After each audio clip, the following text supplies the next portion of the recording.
After years of speculation, hope, and hype, Tears of the Kingdom finally got its grand gameplay reveal from none other than the Legend of Zelda producer, Mr. Aonuma. And with 10 minutes of juicy gameplay, you already know we had to react and analyze. There are a ton of secrets to uncover. Welcome to the HMK analysis and secrets of the Tears of the Kingdom gameplay reveal. This is going to be a long one, so be sure to like, share, comment, and most importantly, subscribe to HMK. Remember, if we hit 200k before Tears of the Kingdom releases, I'm going to give out multiple copies of the game, a collector's edition, and a Switch. Get comfy, grab a snack, let's dive directly into the noise.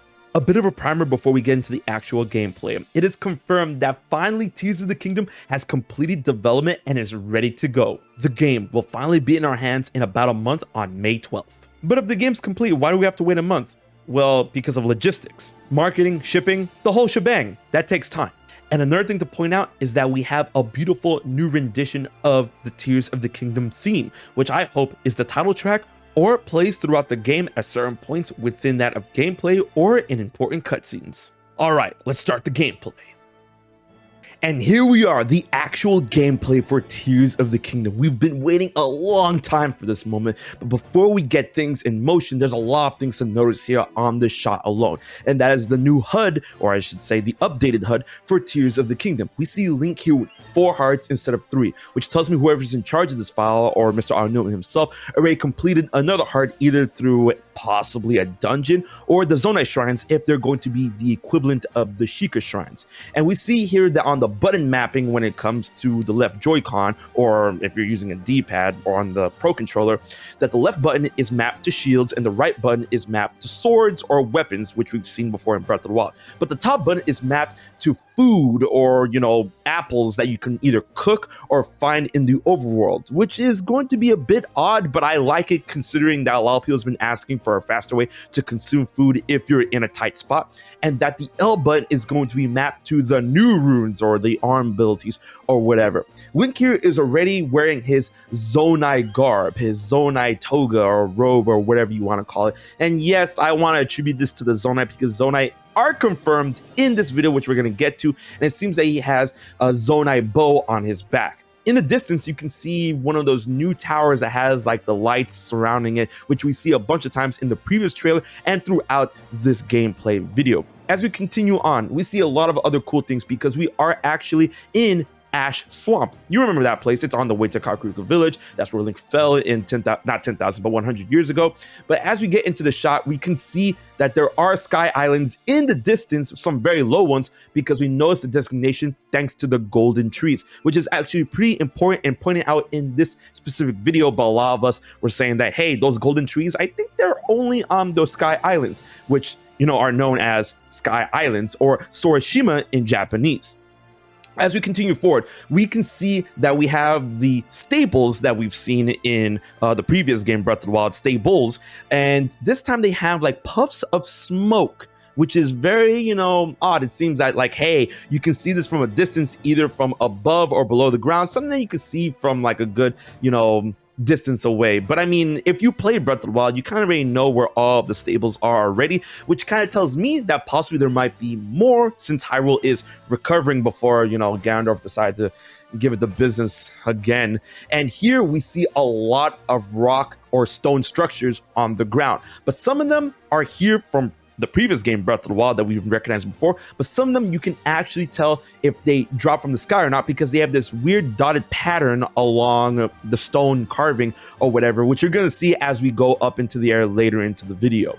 As we continue forward, we can see what seems to be a Zonai shrine somehow on one of the dueling peaks. I'm pretty sure that's the smaller one. I can never tell from this distance or anything like that. But as we move forward, when it comes to the runes that we've known and seen before in Breath of the Wild, we actually see Zonai constructs just hanging around here scanning for, enemies or anything like that. For the most part, I thought these things were going to be, only localized to the Sky Islands, but it seems that if pieces of the Sky Island are going to drop to the ground. They're probably going to carry some constructs with them. So, be careful, adventurers. We're probably going to have to give them the business on the ground and the sky above. All right, but Link is not going to, attack them right now. We're going to fight those constructs when we go up into the air. As we continue forward, we see very familiar sights, and then as we look up, we see some Sky Islands. Now, we see the one that's closest here, the one with, like, the 3 rings. It kind of looks like, something... A lot of people has likened this to the Sky Plateau, which will make a lot of sense considering that we're probably going to need a training area in order to get a good grasp of the new abilities and, this expanded world of Hyrule going into Tears of the Kingdom. But if you notice through the clouds, there's actually a way bigger landmass, even higher above the Sky Island, and I'm just excited to see how high we go in Tears of the Kingdom, because in the last trailer it kind of looked like we were on the edge of the stratosphere where we see the horizon, no clouds above us, but you see the beautiful blue and white silky thread that is crossing between that of the heavens and earth. I'm sorry, I'm going on a bit of a tangent there, but I'm really excited I'm excited for this game. Can you tell? So as we're going on, seeing the majestic Sky Islands in the air, we notice, a lot of people have noticed, this Korok with this really big backpack. Now, a lot of people weren't the biggest fans of Korok seeds from Breath of the Wild, and we're gonna need to expand our inventory just like we did in the previous game in Tears of the Kingdom. But this kind of tells me that Koroks are on the run or on the move, considering that later in this gameplay video, we can't really see the Korok Forest or the Great Deku Tree, which is something that is a bit alarming, but that's going to be for another video.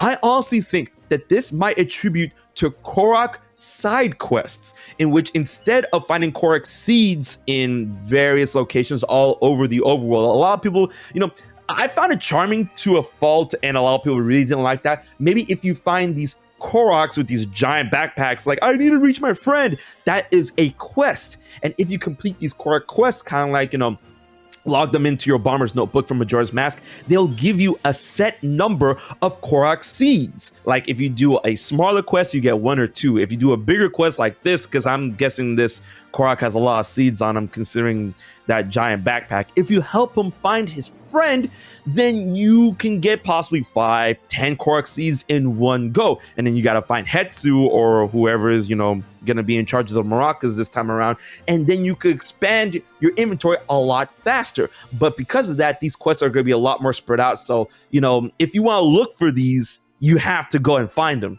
because everything I owned, I left in one piece, or yeah.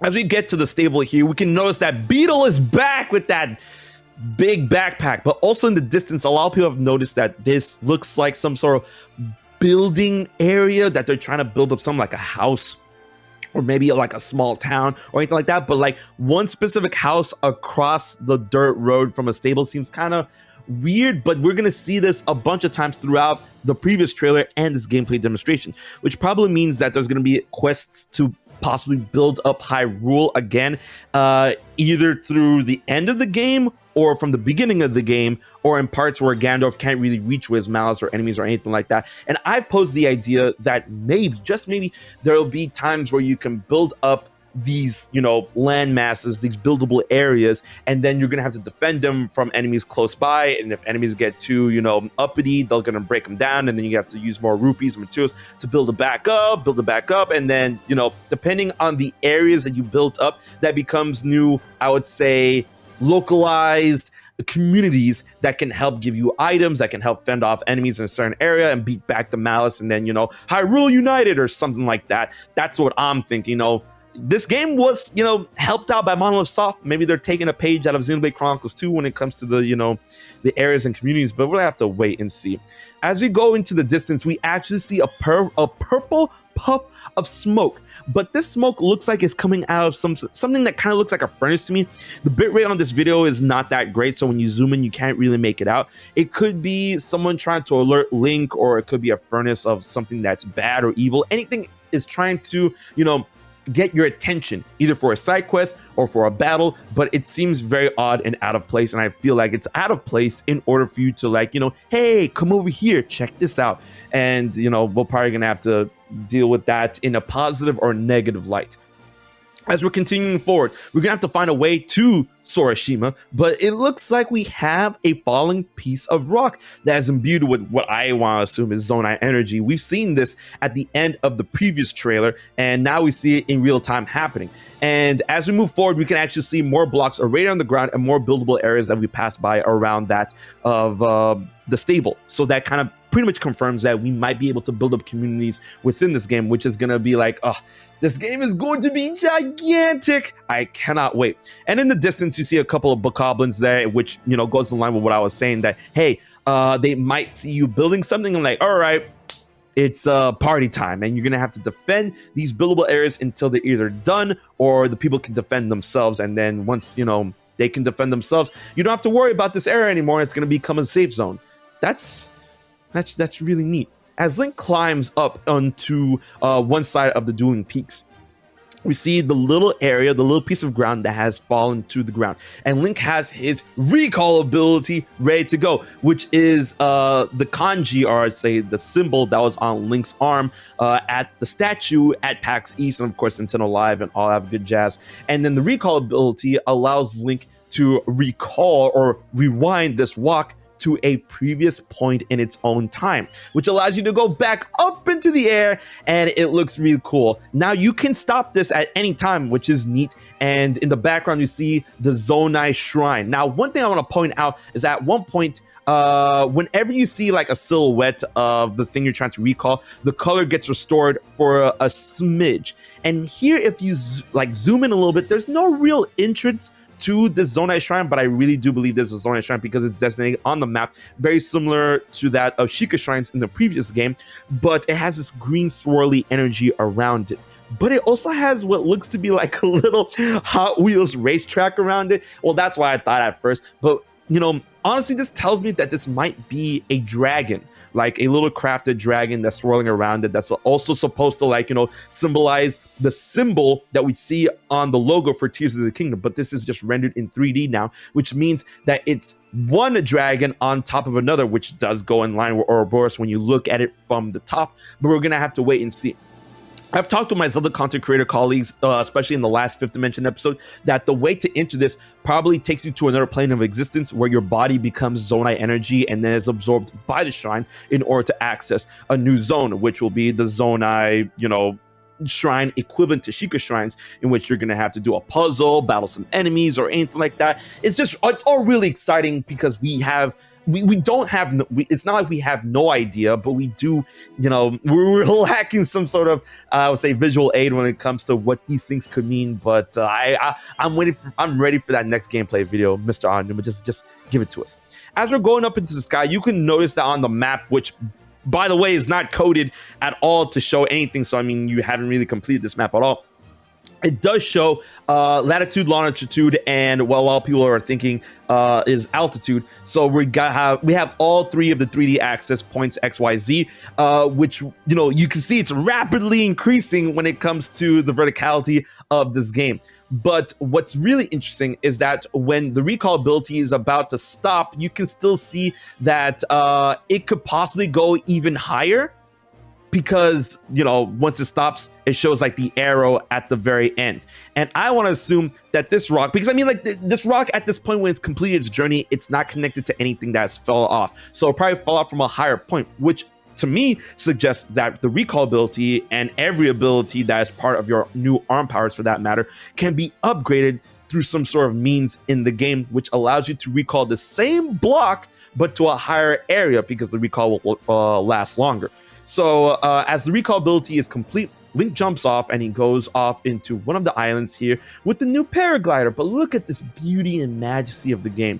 But off in the distance, you can see what seems to be more Sky Islands, but is drafted in some nasty weather, which tells me that some of these islands will have to be unlockable as you go to in order to clear up this, like, you know, thunderstorm, thunderhead, whatever it is. But this game just looks so majestic. As Link go ahead and drops onto what seems to be a piece of Zonai architecture and whatnot. You see that the eyes of the dragon, the Zonai dragon, are glowing up here, but it's a dragon with one horn, which I feel there are going to be various designs of dragons to represent the dragons we've seen in the previous games, specifically for Roche, Nadra, and Dinral. And speaking of the dragons, hey, look, there's one in the distance. There seems to be like a pool of malice all the way back on the ground of Hyrule, but we're going to talk about that way later in the video because there's going to be more of that. But when we're talking about the dragon, you see that dragon in the distance? I really feel that's Nadra, considering the location where it's flying over, and it makes sense that these dragons are up in the sky because that's pretty much where they go to after you get one of their, droppable pieces, whether it be a claw, whether it be a horn, all that good jazz. So it seems that, if you're going to be farming dragons this time around, you can just go to Sorashima. I'm going to be saying that a lot, you guys. I really feel that name a lot. You can go back up to Sorashima in order to, just farm the dragons a lot easier. And I really do feel that this is Nadra considering the location. And, from the distance, I can tell that the horns look like, Nadra's horns. It's definitely not Dinral's, and it's definitely not Ferocious. So we go to a new area of Sorashima. God, this game is so beautiful. And this is a much bigger area, which is, a little higher. It's not higher than all of the clouds, but man, you can see everything in the distance is just, like it's just a dream at this point. That's how far it is. But now we have the map actually filled out. So Link has found the means to fill out this map somehow, somewhere in Sorashima, and you can see that there's designated points within that Sorashima because there's a lot of verticality when it comes to this, these sky islands, and you can see that a lot of them are designated with shadowy overlays where it shows you, hey, this island is higher than that island. As Link gazes out into the distance, we can see other Zonai shrine looking areas, but the one at the top of that snowy area seems to not be activated, which probably means that the swirling point around these Zonai shrines that we've seen is equivalent to that of not Zonai, but Sheikah shrines being activated, opened up, that you can warp towards. So it seems that Link has not accessed this one, has not activated. You cannot warp to this until you get there. And then we see, a cube in the distance, which a lot of people, myself included, since the previous trailer, has stated to possibly mean that of a Zonai labyrinth has risen out of the ground, considering that a lot of this stuff is pretty much, Zonai architecture. Sorashima belongs to the Zonai people, all right? And they're just taking it back. They've risen out of the ground. It's the rise of the Zonai. The Legend of Zelda, Rise of the Zonai. Man, Tears of the Kingdom. Now, that's just the, the fake name. We can see another block over here, which I feel is another one of those labyrinths, which makes me wonder, like, what these labyrinths will accomplish being in the air like this. So are they going to have communities? Are they going to be safe zones? Are you going to be able to access them? It's all part of the mystery of the Zonai. Are you ready to solve the mystery of the Zonai? The Zonai is going to be good. It's going to be grand. As Link goes on, see, I told you about the spotty ground, about the spotty rocks or whatever. This is where they come from when you see them on the ground of Hyrule. You can see that this is the architecture. Link goes around and you can see all these golden trees, which pretty much only exist up here. And you can see some really nice architecture, including that of a, floor-like pattern. We see stairs and steps, and we see all kinds of things. Zonai dragons that adorn the stuff. Man, the designs of this area looks really, really cool. And then off and to the left, we see what I like to call a Zonai altar. And here comes a construct that is ready to give you the business. But these constructs, they seem to come in all shapes and sizes. And this one seems to be very weak, because if the tree branch is going to have the same attack value as we've seen in the previous game, with attack value of being 1, it looks like this thing only has like, what, 7 health, 8 health? But no, I think it's like 7 health, because when you break a weapon, that's considered a critical hit. So that's like 2. So like, okay, we're going to go back here. We're going to count it off. All right, Sesame Street style. All right, 1, 2, 3, 5. And then, you pick up another branch, and then just gonna give it the business once again. 1, 2, 3. Yeah, so this thing probably has a life of 8, right? So it's like, not that big of a deal. You find yourself a nice, soldier's broadsword and just, whack it once and that's it. So we have a soldier construct horn and a Zonai charge. The Zonai confirmation is here. It's dear. It's in our hearts. It's in from the start. Can you believe it? Yes, guys, Zonai are here. But the Zonai charge seems to be an equivalent to that of the Sheikah core, the ancient core, batteries that power that of Zonai technology. And I hope that we can, attach it to anything. And when it comes to our arm, when it comes to weapons, when it comes to arrows, and see what happens. Because, a Zonai explosion would be crazy. If the Guardians do come back, this is a little bit of a tangent, but if the Guardians do come back in Tears of the Kingdom, if you attach a core to an arrow, do you think they'll become like an ancient arrow equivalent? Because I mean, that's the energy, right, guys? That's the Sheikah energy.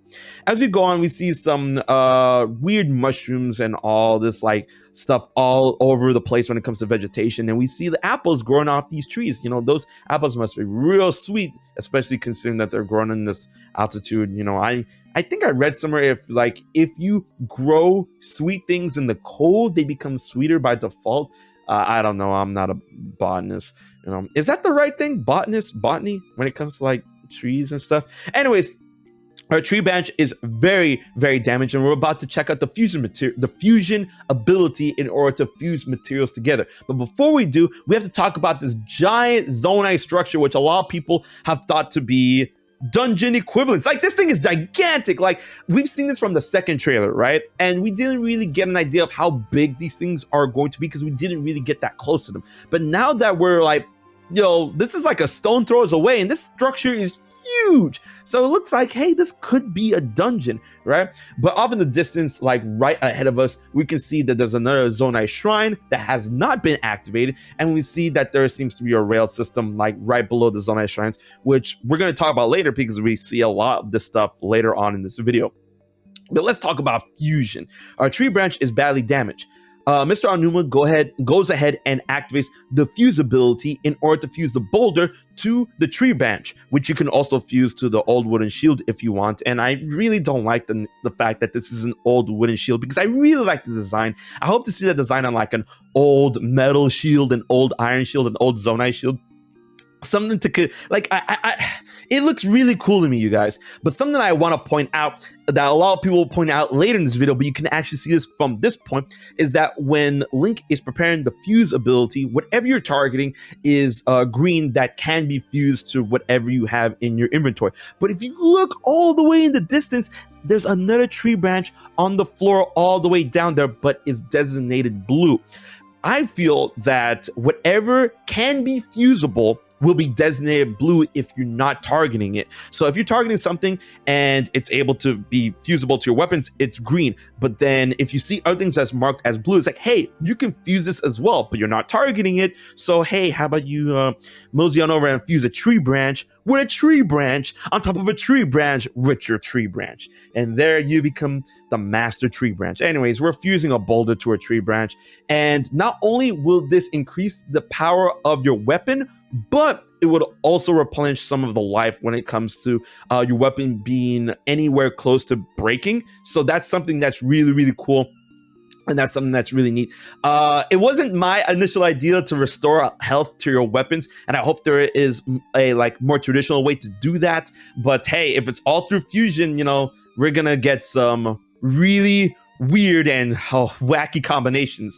Oh man, it's gonna be good. It's gonna be grand. But I want to know the story reason on how Link uses this power to fuse things together and have the weight shifted to a point where he can just swing it freely. Because these boulders, you have to push them with all of your strength, with all of your body weight. But here, Link is all like, yeah, boulder on the stick. No biggie. All right, let's give it the business. All right, so here comes these constructs. So the constructs, like we've said before, probably have a health value of 8. And swinging twice, that's 1, and that's 2, that's 3, and that's 4. So at the very least, it seems that this boulder probably has an attack value of 2, which is not that, more stronger or anything like that, because that's 4 swipes that kill this thing. But this could be a higher tier version of the constructs, but it doesn't look like it is. So 1, 2, 3, 4. So it probably has an attack value of 2, in which it takes down the enemy of 8. But if we go back and look at the tree branch being fused with the rock, let's see that attack value really quick, because Link fuses the rock together. But yeah, it has an attack value of 2, but I would think that like, oh, +2 to the one, it has attack value of 3, but if it had attack value of 3, it would take down the construct with 3 stripes, because that'll be, you know, dishing out 9 points of damage. So it seems that like it's just straight up attack value of 2, and that it probably has a life of 4 again. But we're gonna have to wait and see what this math truly means. You know, numbers, what do they mean? All right, after we take down these Zonai constructs again, we can see that Link is ready to explore this new area. But if we back up again to, I would say, the Zonai Temple or anything like that, you can see in the distance that it's surrounded by water. So it's going to be very interesting how to get to these dungeons, because cryonis. I always say cryosis, you guys. So cryonis is probably not going to be available to us at this early point in the game, if any, you know, Sheikah Slate abilities will be available to us at any point in Tears of the Kingdom, because that, you know, explains one of the next parts in this video. So if we go on, we see that this long stick is obtainable with the Soldier Constructs horn and the Zonai Charge. But at this point, we do see a crack in the floor, which seems to be gated up by some Zonai, you know, architecture, whatever. This tells me that we're going to be able to go under this some way, like in some way, shape, or form, either from the underside and then possibly use Ascend to get out through here, or that there will be a descent ability, or, you know, as Zelda does what Zelda does, bombs. But we don't have any bombs here, because, you know, I don't think we're gonna get bomb runes at any point in the beginning of the game. This is gonna be a very interesting game, considering that this is going to be Breath of the Wild sequel, and that we're not going to have, possibly not going to have, the Sheikah runes from the beginning of the game, in which we're going to have to, like, you know, really use our heads to try and get around this new world of Hyrule. By the way, a lot of people's pointing out, and I'm seeing it, that the water looks a lot nicer in this game, just like, you know, Nintendo Switch, the little video game that could. Now, here we have a farmer's pitchfork. What is this doing up here in some sort of, you know, dead society looking area, unless, you know, there are actual people up here in Sorashima. When we fuse it together with a long stick, we get a super long boy. We get ourselves a super long farmer's pitchfork, which begs the question to me, what is truly going to be the limits of fusing things in this game? Can it be expanded upon, like I was saying, with the recall ability and possibly that of Ascend and Ultra Hand? I just want to know. I just want to see. And it seems that this item has an attack value of 4. And as we go up to this construct, which we don't have to get near because we have this big farmer's pitchfork, we're about to give it the business from a distance. Yo, put that on a t-shirt. 1, 2, 3. All right, so this is weird, because it seems that maybe different Zonai constructs have different, you know, life values, because if this has an attack value of 4, then it should have killed it in 2 hits, not 3. So I mean, at the very least, if this has a health value of, I would say, 8, then this would have an attack value of 3 at the least. But we're gonna have to figure this noise out. And fusion is not only for weapons, you guys. Fusion is also for arrows, and which we finally have the confirmation that certain things are going to come back, and we're going to get new things in terms of edible items and findable items. But specifically here we have amber, and we all know that amber was, you know, just an ore, just like that of topaz, ruby, sapphires, diamonds, you know, luminous ore, all that stuff. But it seems that amber and maybe all of the rest of the ore is going to be a little on the sharp side in order to compensate for the fusion ability. Either fusing it to an arrow, fusing it to your weaponry is going to be sharp. So I mean, you might as well you know, swing it around, right? And it's not like sharpened amber. This is just straight up amber, right? So I really want to see how amber and the rest of these, I would say, ores are going to turn your weapons into, in terms of fusing them with your arrows or fusing them with your, you know, holdable weapons like a sword or a stick or anything like that. I want to know what happens when we make diamond arrows. Is that going to be like a Sheikah arrow equivalent? Is that going to be a light arrow equivalent? It's going to be good. It's going to be grand. But as we see, Link is fusing here a Korok frond to his weapon. This is not an adaptive version, which I initially thought of a Korok leaf, because you can eat it, you guys, and you can eat it and restores health because you can eat it. Yeah, eat your vegetables, eat your greens. And we also have a leek next to it, not like a leek, but like a leek, like a leek that you can eat. I love leeks. Leeks are delicious. So we can fuse together Quark Prawn, but I mean, what's that gonna do? Like blow some air? Nah. Let's fuse some white choo-choo jelly, which turns it into what I called at first a makeshift ice arrow. But honestly, this might be better than the ice arrow after, thinking about it a little bit. Because when you fuse it together with your arrow, Link fires it at the Zonai construct. And I keep forgetting that once, you hit choo-choo jelly, it does this big mist explosion, which has a very big radius, right? So these these are actually better than elemental arrows. This is better than the ice arrow because the ice arrow usually just hits one target. It does have a bit of a radius if the enemies are super close together, then you can freeze two enemies with one ice arrow. But this is a whole explosion, you guys. Like anything caught up in that smoke is getting the smoke. All right. So this thing got frozen and it's dead. Whoopee. So I'm really excited to see what kind of combinations we can make in terms of choo-choo jellies, because I mean, you could already mess around with that kind of a bit in Breath of the Wild, where if you drop the choo-choo jellies on the floor, back up, have an enemy run towards you, and then you could use either a sword beam or an arrow to blow up the choo-choo jelly from a distance. But now you cut out the middle, man. You just go for it, you guys. Just go for it. Please go for it. And then off in the distance, once again, I'm not looking at the bird, I'm looking at the dragon. And that dragon looks to me to be Naydra once again, considering that all dragons in Breath of the Wild and hopefully in Tears of the Kingdom, not hopefully, but yeah, have a beard, right? And considering that this could be Naydra up in the distance, alongside the blue sky. If it was Farosh or Dinral, their colors of yellow and red would stick out like a sore thumb. But this one looks to be bleeding into the background, so that's definitely Naydra. So yeah, Naydra, what's good, homie? I'm glad you're doing okay. So Aonuma can't aim correctly at these birds, so to compensate for that, he decided to put in a new feature in which you fuse your Keese eyeball to an arrow. And then the arrow now homes, because the arrow now has an eye of its own. It sees an enemy and blah, down goes the bird. So now, this is really exciting because this gives reason for players to use a ton of items which were just sit in their inventory from Breath of the Wild. Now we can use a Keese eyeball in order to make homing arrows and hit enemies from a distance. But what I was saying before on Twitter, you should definitely follow me on Twitter, by the way, is that what if you're trying to take out an enemy that's giving you such a problem with a Keese eyeball, and then, okay, you're ready to home onto the enemy, and then a bird just gets in your way and takes the homing priority of the arrow, and then the enemy is still there just ready to give you the business, and I'm like, okay, yeah, birds, I guess, Hopefully we'll have Savage Lionel bows again, and we'll be able to, use 3 homing arrows at the time. Like, machine gun tactics, I'm ready. Please give it to me. That's what I want to see.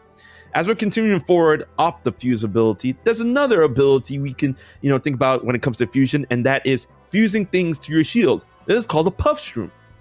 But beyond that, the Puff Shroom, can you see that beautiful lake behind in the distance? And we can see that there's more zoning architecture when it comes to what seems to be a small forest of trees.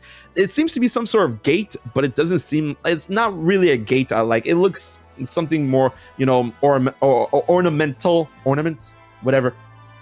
It seems to be like something for show, because I mean, how's that going to be gate? How are you gating the trees there? It's not, it's for show. It's for show. But what's really burning me up is that, notice on the map, there is a Zonai Shrine indicator similar to that of the Sheikah Shrines. And it's behind Link, behind his view. It's so close to him, but Mr. Aonuma just refuses to look at it. I'm like, turn the camera around. I want to see the shrine close up. We're not going to see you guys. We're not. He's just going to go forward and whatnot. But in the distance, we see a ton of other cool landscapes and architecture. We see a couple of Zonai altars and whatnot, and Link is ready to give another piece of the Zonai construct the business. So here we have the Puff Shroom attached to the shield, and if you attack it, boom, smoke screens. Honestly, after seeing this smoke screen, I'm like, huh, why wasn't that, utilized in Breath of the Wild to a degree that, we're seeing here in Tears of the Kingdom? That would have been insane. I'm gonna stock up so much on puff shrooms. It's not gonna be funny. I'm gonna go in like super sneaky, super secret squirrel type stuff. It's gonna be cool. It's gonna be great, right? And I'm gonna be giving every enemy the business when it comes to stealth strikes, but there's probably gonna be enemies that you can't really like, fool that easily in terms of the puff shrooms, or in terms of the enemies possibly smelling you. It's like, Link, I can smell your fear. Here we can fuse a log to a wooden stick, but we see other things that we could fuse together, including that of what seems to be a sail. Yeah, it's definitely a sail on the ground, right? And we could fuse a rock. And here we can have fusion upon fusion, where Mr. Aonuma fuses a rock to the shield, and you can see here that you could also fuse the sail, you could fuse another stick, you could fuse another rock, but they're not selected, which goes into my point in terms of color designation, right? So he's not going to fuse anything more, because he's going to go into the new area in terms of what we can fuse together through Ultra Hand, because we have to cross this nasty lake. I'd say nasty because it's in the way. It's not actually nasty, it's quite beautiful or whatever. We can see in the distance we have some mine carts that Link is able to, like, shield surf on, but there also seems to be like a kind of like pseudo cave like entrance towards the distance above. Not above, but like straight direct to him. I'm pretty sure there's caves above, like all over the place. But on the map, you see that there seems to be some sort of battery-like indicator, which I have a ton of theories about. But the case in point indicator for that, theory is that there are going to be Zonai-like machinery here that has its own battery life, right? And I feel that once you reach areas like this, where it's designated by a battery symbol, that everything around this particular area, kind of like how you find a map through the Sheikah Towers, and then you have the map of the area surrounding, the surrounding area is going to have even more battery life, because man, oh man, these things can consume their own battery life like nobody's business. So Mr. Aonuma is getting ready to put together a raft. So, butterfly in the sky, I can go twice as high. So it's in a book. Take a look. Reading Rainbow. So we can attach things with Ultra Hand. This is the ability we've seen before in the previous trailer, in which we stick together with gluey goo. But here's the thing. I want to know if these abilities have limits. Like, I'm not out here looking for limits, but I mean, like, Breath of the Wild kind of was like limitless in terms of the wild stuff you can do. But like, limits, like boundaries are good in a sense, but like, are we truly going to be unlimited when it comes to building things together? That's crazy. So, but before we continue on with this, Ultra Hand Zonai business, there's something that you should notice in the background right here. So there's a Zonai looking altar area, right, in the distance, and it seems to be glowing with some sort of energy, because if you see the video keep going in real time, it kind of flows down like the Matrix or whatever. But on the map, it's not designated by anything, which is kind of weird. So like, it does look like a point of interest, but it doesn't seem to be designated in terms of being something important, like, a battery area, a cavern, a shrine, a shop, or anything like that. So like, looks like that's gonna be part of the mysteries, my friend. So as we're continuing building together this wild boy boat, we see that truly this thing has no limits, and like, I think this is going to utilize a lot of the gyro, so I think you should get used to that. If not, I feel like it's going to be a bit weird in terms of putting things together, taking things apart or whatnot. I was never, someone who didn't like gyro commands in Breath of the Wild, but I understand why people was like, nah, I'm not feeling that. So with this Ultra Hand, it seems very similar to that of Magnesis when you're not putting things together, but you'll be able to, like, move things around as long as it's not tied down. Magnesis you can only do with metal objects, so it seems that ability being expanded to the point where you can move anything around, that's going to be very, very interesting to think about, considering that, once again, like I said before, we seem to be limited yet unlimited by the fact that we have these new abilities rather than the runes. And the runes were like very important when it came to traversal in Breath of the Wild, and it seems that these abilities are going to be just as important but in a different way. So it forces us to think in a different way. So no longer are we bound by the idea that we can only move around metal objects. We can move around pretty much anything that's not tied down.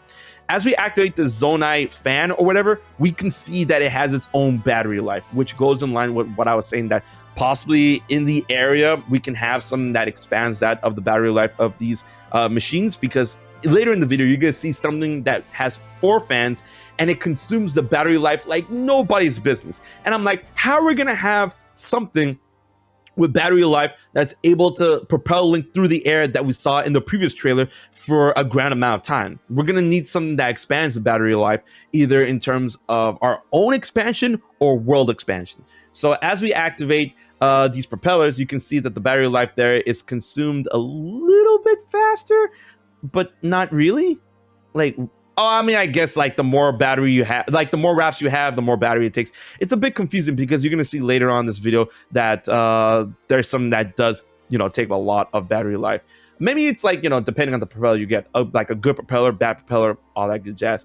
As we go across the lake, we can see mushrooms all across the wall, and we see a friendly construct. Don't hit it. It seems kind of friendly, right? And it's known as a ranger construct, and you can actually talk to it because it has the talk command right here.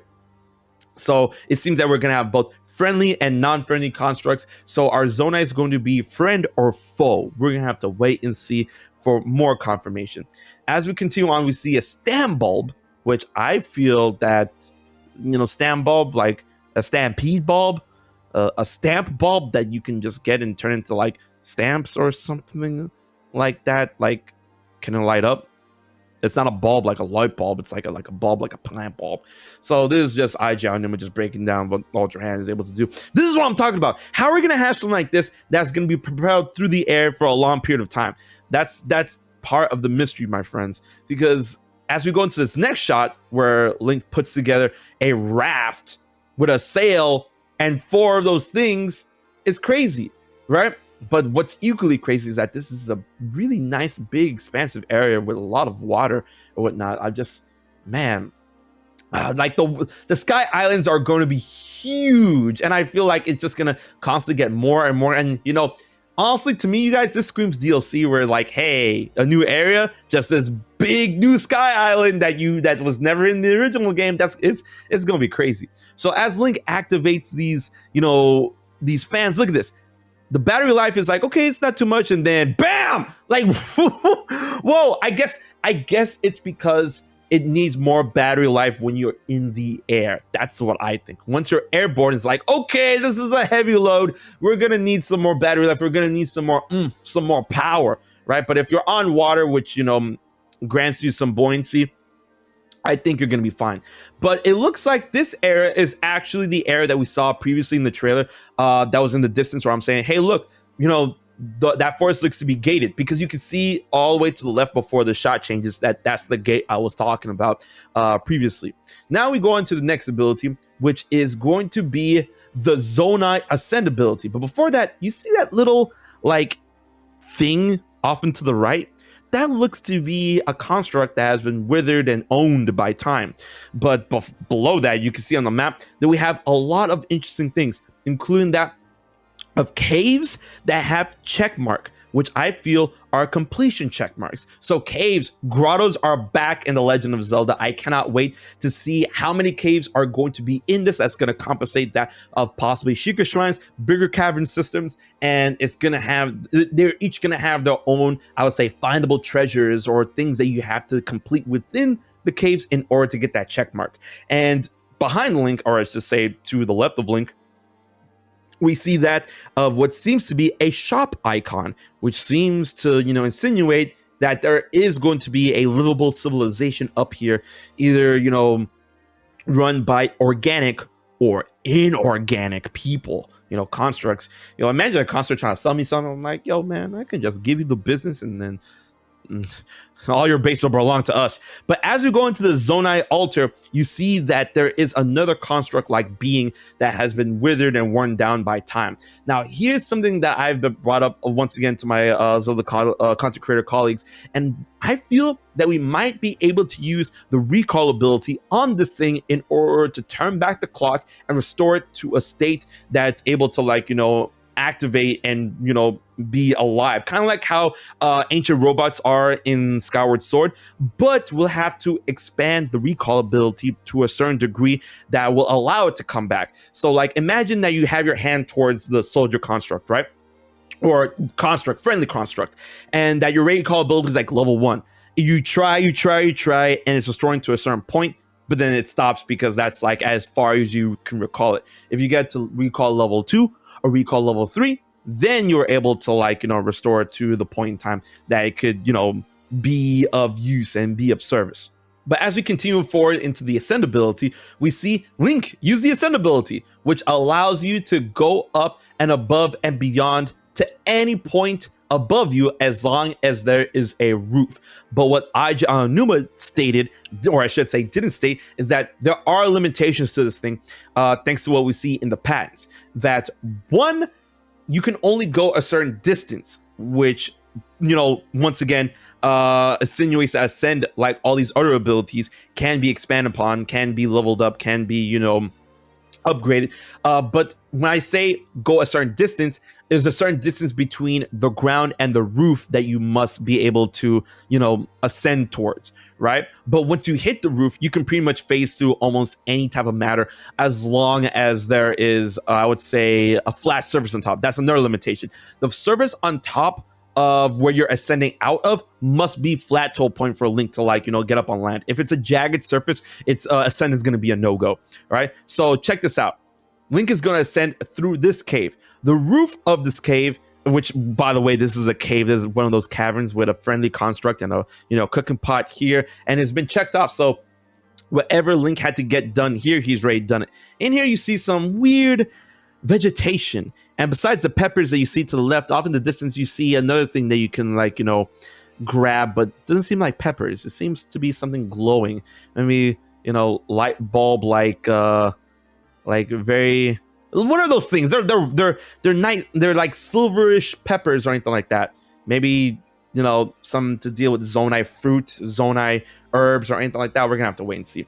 So when Link uses the Ascend abilities here, the roof is not as far as you would think. But what's so cool is that when there's a good chunk between the roof and the floor you're trying to come out of, this cool cutscene place, which obviously could be a loading point. But look at that. That's so cool. Oh my goodness. I'm pretty sure the collectives of the community was just like, ooh, at this point. And this background matches up with what we saw in the very first Breath of the Wild 2 trailer teaser back when we were calling it Breath of the Wild 2.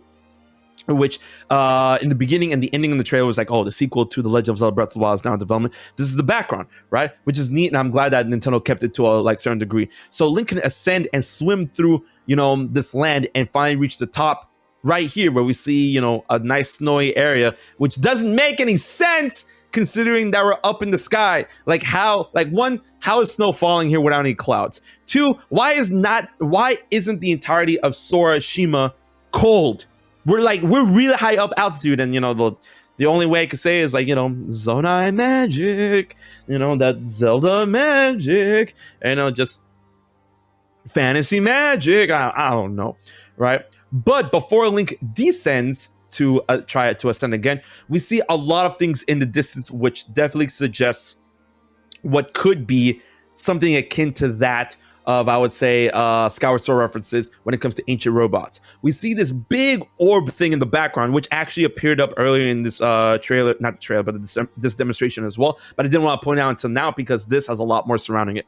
We have this giant orb thing, and we have some mine carts on a system surrounding this giant orb thing that goes off into a higher part of the island, which a lot of people, and I'm like, I kind of see where this could be this game's version of, time shift stones. And that, if you activate the time shift stones, maybe it'll activate some of the constructs around in the area, and then it makes those mine carts working, and it'll allow you to get from this area to a higher area if the minecart system is functioning. It's guys, Skyward Sword. Skyward Sword HD came out on the Switch for a reason, methinks. All right, but another thing to look into the distance when it comes to the other side, we see all this stuff. Link turns around and turn the camera, turn the camera, turn the camera, Mr. Aonuma, turn the camera, turn the camera, Mr. Aonuma. All right, look. All right.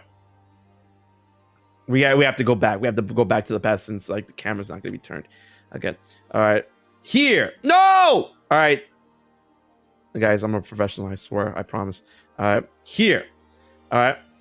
When Link is about to drop down from here, you can see something in the distance there, ladies and gentlemen. All right. There we go. There's the shot. Actually, yeah. There's the...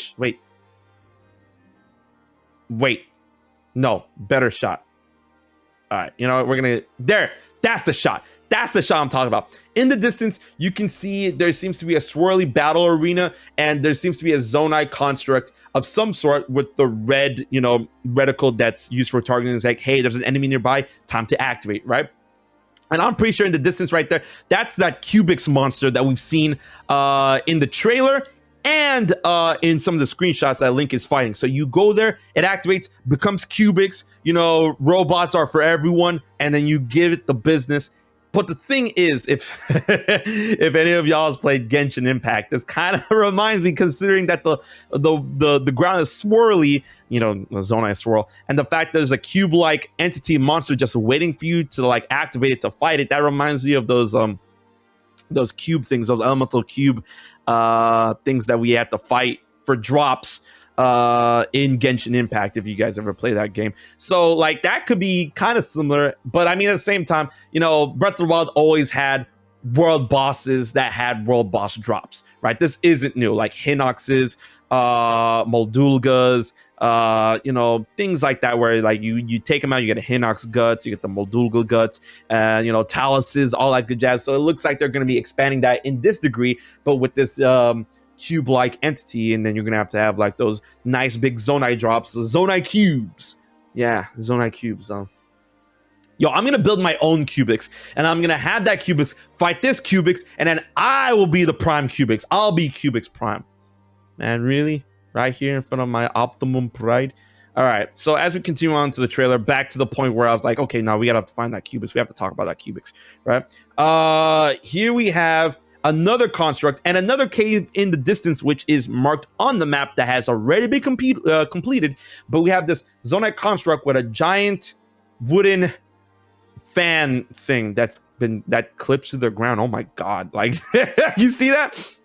But Aoji Aonuma states that some enemies in this game will have fused weaponry, so you'll have to like think critically on how to fight this thing. So you see a big puff of wind just gives Link the business. It doesn't damage Link, but it just it knocks Link away to a grand degree.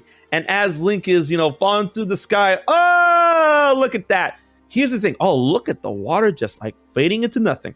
But Link just falls from the sky, and there's not a lot of like hiccups in the lag for this, or any like massive texture pop-ins, but it does seem to have like some draw distance rendering, which is actually pretty impressive considering that this is a sequel to Breath of the Wild, but it's running off that Switch technology. I just think that it's really cool, the fact that Link just drops here and everything is still happening in real time. Like it's not like the Switch is a 6-year-old console. But as Link goes into freefall mode, here is the money shot that we have to talk about a lot of things, right? Also, you can see Link just like that's funny. Off into the distance, you see below us these pools or circles, or I would say portals into malice, portals into madness, multiverse of madness, Doctor Strange. But a lot of people, myself included, think that these malice pools that obviously are swirling around these points of land below us and over in Death Mountain and over in Hyrule Castle, these are points that are possibly coming from below the ground in order to try and tether themselves to Sorashima to bring the islands back down to Hyrule for Ganondorf's usage, for something that Ganondorf needs to do in order to access these islands. And I feel that might be attributed to that of the Triforce or some sort of power that he's looking for. And that could explain why the Triforce was nowhere to be seen in Breath of the Wild, because it was in the, Sorashima the whole time. I'm really fond of that word. I really hope that catches on. Over in the distance, you see one of the giant glyphs on the ground that we've been seeing since the third trailer of Tears of the Kingdom. But this one specifically looks a lot like a Moldulga, right? And I want to know why, though. Like, is the giant Moldulga boss going to be over here? This is nowhere near the desert. And I want to know why this Moldulga thing is here. Maybe if we bring a Moldulga here, maybe we bring some guts here, it'll activate something and allow us to go underground. I don't know, something. But as Link is gliding through the air, this feature looks so cool, right? He's just gliding through the air like it's nothing. It's like all nice and seamless or whatever. And then off in the distance, we see more islands of Sorashima. We see Death Mountain, obviously is getting the business as well as Hyrule Castle. And you can see there's actually a ring of malice around Hyrule Castle that probably either prevents entry or goes along with all these other portals or pools of malice. But, correct me if I'm wrong, those in the comments section. Is it just me, or does that look like to be a red version of the Zonai Swirl that possibly that Ganondorf is utilizing to his own degree, but a mouse version of that? I mean, it wouldn't be out of the realm of possibility, because that's literally what Calamity Ganon did with the Sheikah technology back in Breath of the Wild, right? And man, there's so much to see. There's so many sights to see. We can see towers on the floor lit up by those lights. I still want to know what's the deal with that. We see the cube of the Zonai Labyrinth in the distance. We see so much of Hyrule, and all of it is, being rendered in real time. There goes the dueling peaks, right? And while there are some pop-ins and there are some, distance rendering going on, it's nowhere near as, bad as you would think. And, this seems to be running in real time. And now we have Link diving, like massively down, like super diving into the water below, which, are two aspects that we've seen from Skyward Sword. The regular free fall diving, and then, the straight up wind breaking diving when you want to increase your speed. And he's diving into the water of this river, but how are you not dead? Like, at that distance, at that speed, that water would like hit as hard as cement to anyone else. But I mean, Zelda magic. And once again, the water looks really cool, a lot better than it did in Breath of the Wild. But something that a lot of people point out is that when Link dives into the water, you can see that the ascend ability right here lights up for a bit, but it gets unchecked once Link reaches the top of the water, the surface of the water, right? Which suggests a couple of things. One, that Link could possibly use the ascend ability through water, and that it could suggest underwater aspects within that of Tears of the Kingdom, and that Link could possibly ascend through that of a body of water if he's under the body of water that's like contained by like land or anything like that. So he can ascend through the land and then ascend through the water itself to get all the way to the top of the water. And that a lot of people are also thinking that this could also possibly, go in line with the idea of a descend ability that allows him to descend underground or even underwater itself, right? And then here we see more buildable areas along the river right there. And then what seems to be a lot of, I would say, bricks of cement off in the distance that's ready to be used for building, but is currently guarded by what seems to be a Kagurok carrying a Bokoblin, a blue Bokoblin. Is it blue? Oh no, that looks like a white Bokoblin. Oh, that's a big boy one that's they're trying to guard. It's like, no biggie, we can take it out. I've taken out a good amount of white Bokoblins back in my day. But that is the entirety of the gameplay HMK analysis of Tears of the Kingdom. I cannot wait for the game. Was there anything that you missed? If anything you've learned, leave in the comment section below. Or if anything I missed, leave in the comment section below as well, as we have a ton of content looking forward towards the release of Tears of the Kingdom and beyond. So if you enjoyed the video, please consider like, sharing, and most importantly, subscribe to HMK. Until the next video, this has been HMK, and I'll check you guys later. Oh, it's gonna be good. It's gonna be grand.